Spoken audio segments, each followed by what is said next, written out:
On my wedding day, my fiancé and my younger sister Rachel were caught doing the dirty in the private lounge. I immediately became a laughingstock until my childhood friend Jason Law publicly proposed to me, defending my honor after we got married. He was the perfect husband, except for his performance in the bedroom. It was like his heart was never in it. I only managed to get pregnant after going for IVF this year. After that, he became even more protective of me. I once believed he was my sanctuary, until I overheard his conversation with his friend. You're ruthless, Jason. Nina's so good to you. How could you swap out her egg with Rachel's just because Rachel is too afraid of the pain to give birth? The baby's due in 2 months. What do you plan to do then? Jason was silent for a bit, then he sighed. I'll give Rachel the baby once it's born. It's one of her greatest wishes. After all, as for Nina, I'll tell her the baby died. I'll make it up to her by staying with her for the rest of her life. So that was how it was. He only protected me so gently for her sake. I turned around and immediately made a surgery appointment. I was throwing away this filthy baby and this false marriage. Chapter: Aren't you worried Nina will discover the truth? Jason Law was quiet for a moment before saying, she won't find out. Are you sure? She trusts me. His tone was certain. She won't suspect a thing if I'm the one telling her. After another short silence, his friend said, as long as you don't regret it.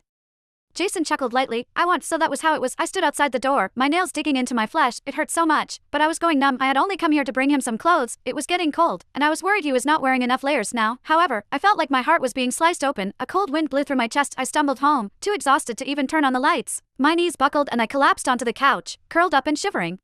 I felt nauseous and dizzy. Tears spilled from my eyes soundlessly, but I did not have the energy to wipe them away. The doorknob clicked. He was back. I heard the sound of his leather shoes approaching. He walked up to the couch and bent down slightly, his voice gentle and worried. Why didn't you turn on the lights? The maid said you haven't eaten. Are you feeling sick again? He reached out to push the hair out of my face, his eyes filled with concern. Nina, what's the matter? He then crouched down, putting his hand over mine. His tone was gentle. If you don't eat, it's bad for the baby. I looked straight into his tender gaze. So love could be entirely an act. For years ago, my fiancé and my younger sister were caught having an affair at my wedding. My parents forced me to hand over my fiancé, saying family protected each other. They could not afford to lose face in public, so they declared that Rachel Gordon was the bride that day. Back then, Jason had publicly proposed to me. At the time, I thought he was my savior. After we got married, I stood behind him and silently supported him the whole time. I used my market acumen to help him invest and expand his business. Within a few short years, his company went from a nameless startup to one of the rising stars in the investment industry. When we went for IVF to conceive this year, everything seemed to be perfect. He hugged me and said this baby was the gift he had been looking forward to for years. His smile was so tender I could almost drown in it. Chapter: Turned out it was just another trick. He was not the only one who could act. I blinked and curved my lips into a smile. I'm fine. I'm just a little tired. My voice was soft and slightly tired, as though nothing was amiss. He heaved a sigh of relief and comforted me gently. Okay, sleep early tonight. Why not? I could play this game before the surgery. After that, the curtains would fall on this charade. The next morning, Jason took me to a prenatal